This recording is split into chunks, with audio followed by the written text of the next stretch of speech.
Estamos en contacto con nuestro amigo Carlos Méndez. Carlos, ¿cómo te va?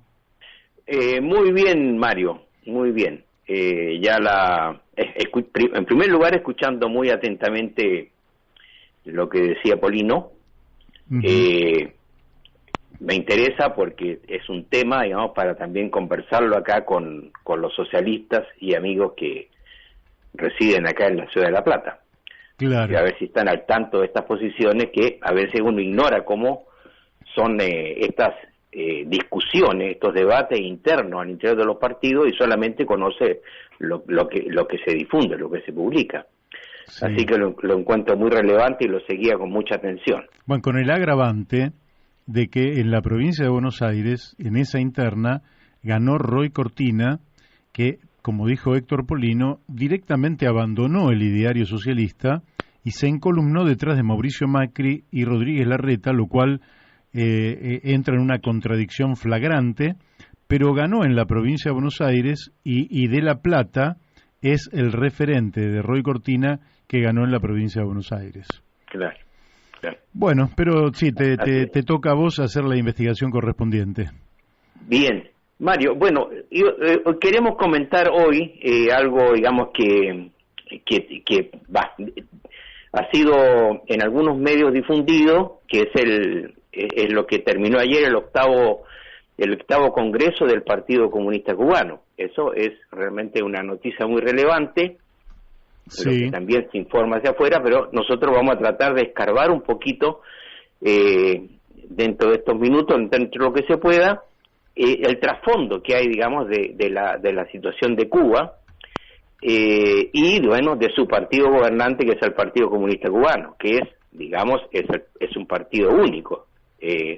La historia, porque es un partido único, este partido nace en 1965, es decir, varios años después que había triunfado la Revolución Cubana, que fue en 1959, conducida por Fidel Castro. Fidel Castro estaba en otro movimiento de organizaciones revolucionarias que combatieron en guerrilla en la Sierra Maestra contra un gobierno dictatorial y corrupto que era el de General Batista. Sí.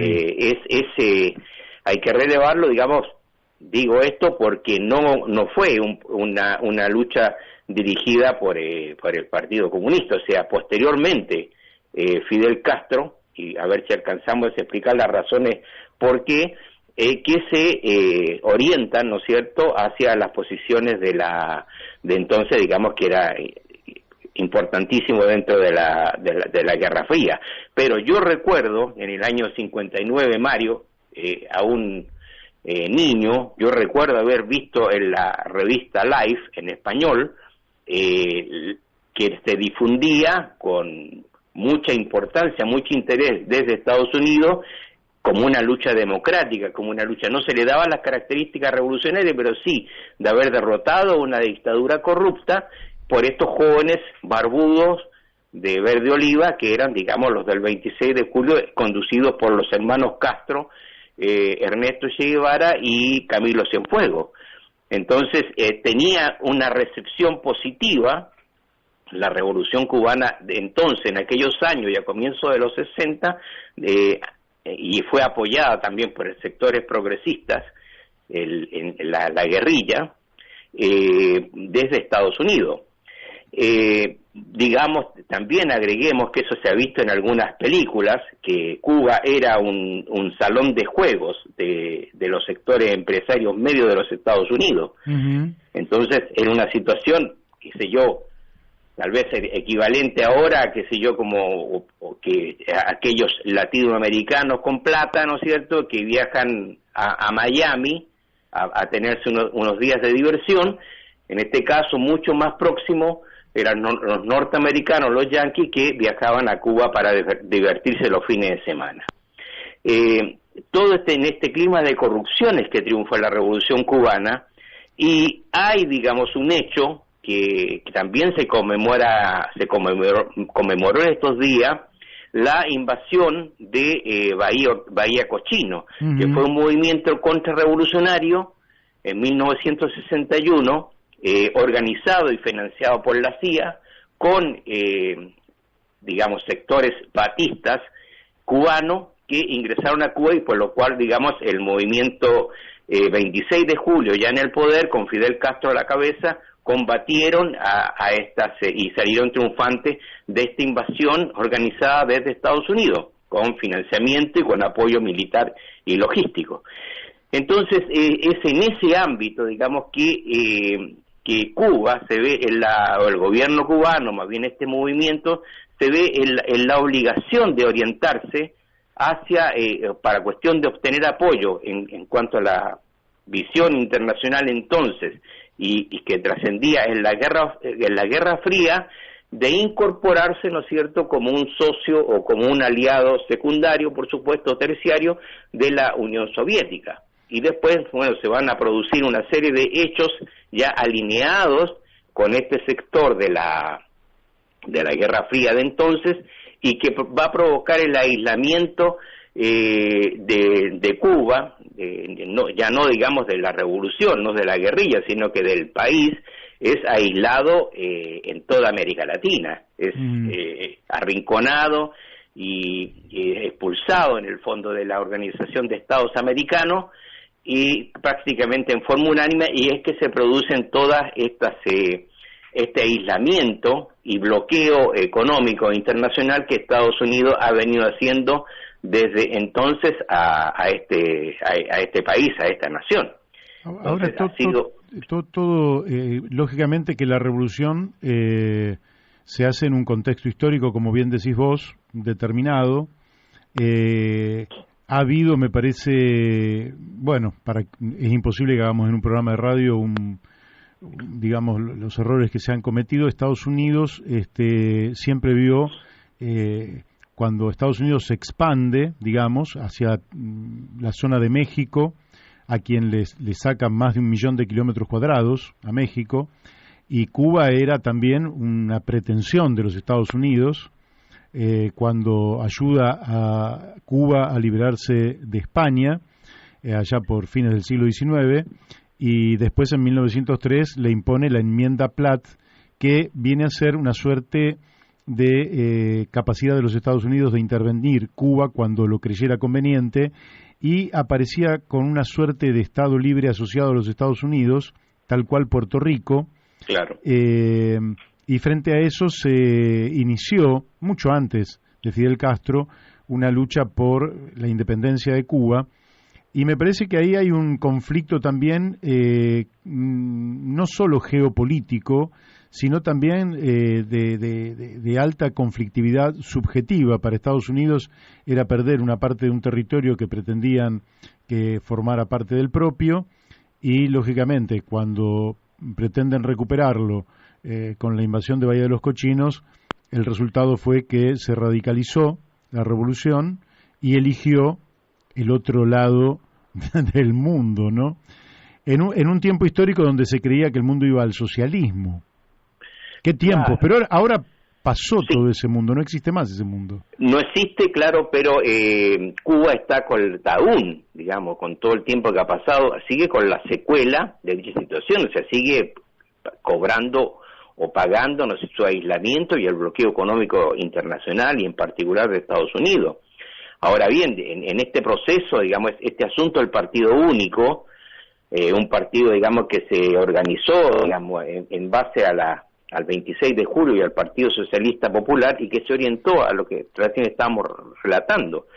Pero también por su origen militar, este partido, además de ser único, tiene un mando centralizado, y también con Fidel Castro tuvo mando personalista y un culto a la personalidad.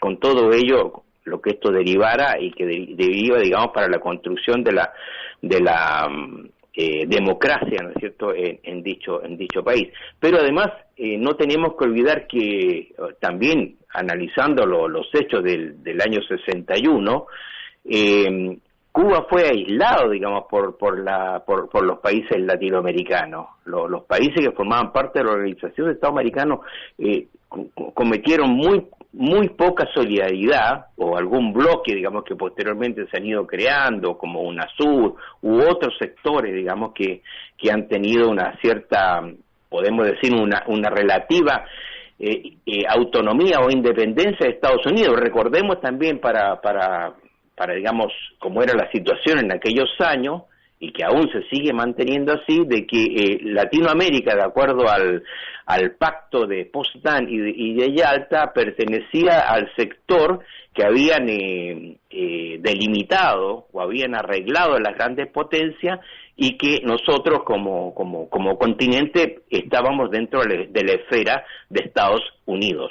Esa era una situación, y que aún, digamos, se sigue, hay que tener presente y se notan en las situaciones de hoy día en América Latina, en los diferentes países sudamericanos, en la relativa autodeterminación que tenemos como nación. Y esa es una situación que todavía, en forma más patética, es lo que está cobrando Cuba. Bueno. Así es, pero permíteme que te voy a decir algo que viví yo, y ¿sí? que tiene que ver con algo que mencionaste anteriormente, que es el culto a la personalidad.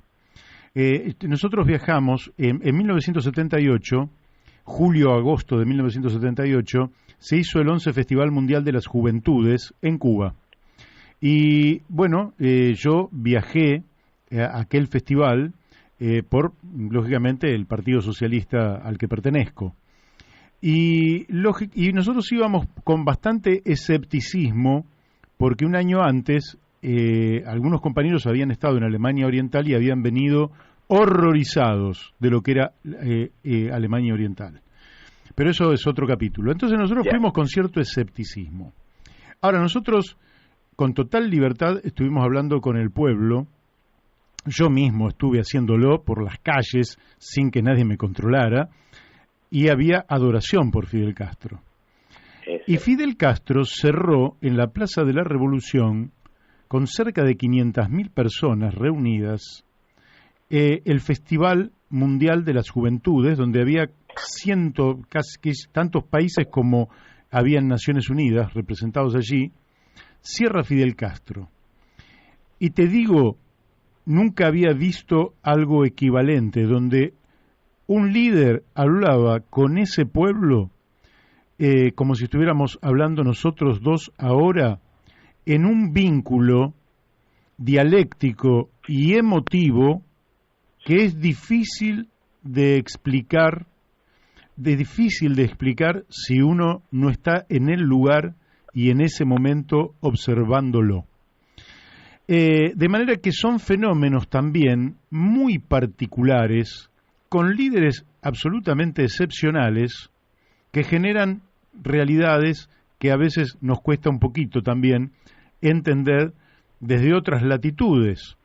Pero yo te digo que es un fenómeno bastante interesante, porque para muchos sigue siendo insondable qué es lo que ha pasado, que esa revolución tan atacada, tan golpeada, caída la Unión Soviética, que era el soporte material de su existencia, tuvo valores para sostenerse y continuar hasta nuestros días. Pero esto será fruto de otro análisis en otra oportunidad. Tenés los últimos 2 minutos para cerrar. Bueno, mira, como quieras vos. Vamos a terminar con esto, porque realmente es muy dinámico. O sea, también en esta fecha, ya recordamos lo de Bahía Cochina, hace 10 años atrás renunció Fidel Castro precisamente en un congreso, en el 6º Congreso del Partido Comunista, decidió, digamos, no ocupar, ya estaba enfermo, obviamente Fidel, no ocupar ningún cargo en el partido después de varias décadas, y entonces es que asume Raúl Castro, que es el que renunció también este fin de semana, su hermano, con 89 años. Y Fidel fallece, digamos, el 25 de noviembre del 2016, pero ya estaba en manos del poder, ¿no es cierto?, del partido y del gobierno de Raúl Castro, que precisamente este fin de semana renunció y ha asumido, bueno, lo que estos congresos son así, no hay ninguna sorpresa, quien lo sucede es el actual presidente de Cuba, que continúa como presidente y además como jefe del partido, que es Miguel Díaz-Canel. La sucesión, bueno, hay muchas especulaciones y creo que no son relevantes en este momento, las iremos viendo seguramente los próximos tiempos. Bueno, nos quedó Chile, pero ¿qué vas a hacer? El tiempo se nos ha ido. Carlos. Bueno, mira, en 30 segundos, una similitud que es para desarrollarla y para pensarla, una similitud con los dos países, las dos elecciones presidenciales que hemos analizado anteriormente, la de Ecuador y la de Perú. ¿En qué se parecen? Es que en enero en Ecuador participaron 16 candidatos presidenciales y el 11 de abril, del 11 de abril pasado, en Perú participaron 18 candidatos presidenciales. Hoy en Chile hay 16 candidatos a la presidencia. Ajá. Probablemente se agrega uno o Sandón de Renovación Nacional próximamente. Bueno, queda para el martes que viene que analicemos Chile entonces. Muy bien, Mario. Bueno, fuerte abrazo, Carlos. Una cosita, Carlos Daniel. Sí. Escúchame, el otro día vi una película interesante, que no sé si la viste, pero vale la pena, sobre el proceso del no del plebiscito, ¿no? En Chile. Muy interesante con el actor mexicano... Bueno, ahora no me sale el nombre. Chile, la alegría ya viene. Sí. Claro, en la bueno, que nosotros de alguna manera también participamos Daniel y Mario, Bárbaro. La seguimos el martes.